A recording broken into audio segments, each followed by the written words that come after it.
average student, and I was never the kind of student who made it into the top 10 of the class. But during my teenage years, I became curious about one thing: how do toppers actually become toppers?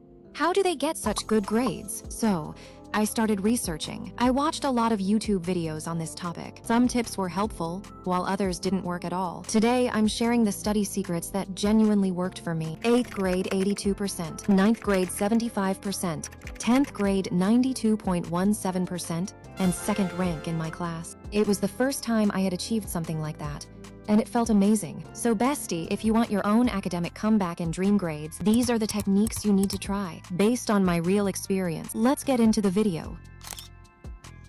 So, the first step to becoming a topper is PYQs. PYQs are a must, bestie. If you want to unlock the exam pattern, the first thing you should do is print out all the previous year's question papers and keep them on your study desk. Now, every day, spend at least 1 hour analyzing those PYQs until you finish all of them.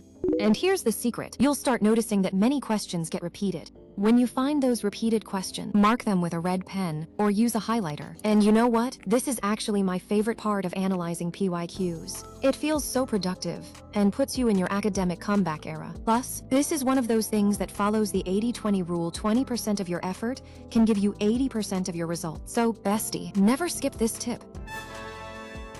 Now it's time for the actual studying. Go to your study table, open your books and all your study materials, and set a 30-minute timer. Literally, guys, if you want to improve your grades through self-study, there is no way to avoid it. I know everyone sits at their desk and studies, but the difference is that some students actually focus while studying. This tip is on one side, and all the other study tips and tricks are on the other side. That's how important self-study is. And bestie, if you really want to get into the top 10 students in your class, you need to study for at least 4 to 5 hours a day after school.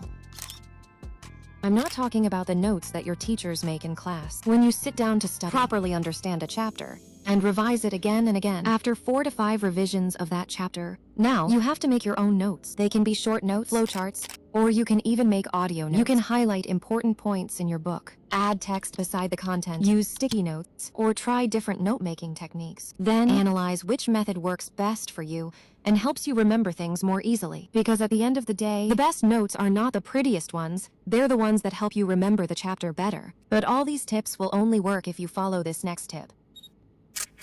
Whenever you start self-study, something always tries to distract you. Maybe it's your phone. Maybe your mom calls you to do some work. Maybe you suddenly feel hungry. Or maybe you just start feeling bored. So how can you actually study in this situation? Well, bestie, toppers always have solutions ready. Switch off your phone and keep a water bottle and some snacks on your study table before you start studying. Stop making excuses. Stop focusing on the problem and start focusing on the solutions. And if you can't study properly at home, then go to a library and study there. That's exactly what toppers do. They don't waste time complaining about distractions. They find ways to remove them, and that's it. Remember, becoming a topper isn't about being naturally smart. It's about following the right study habits consistently. If you enjoyed this video, then you'll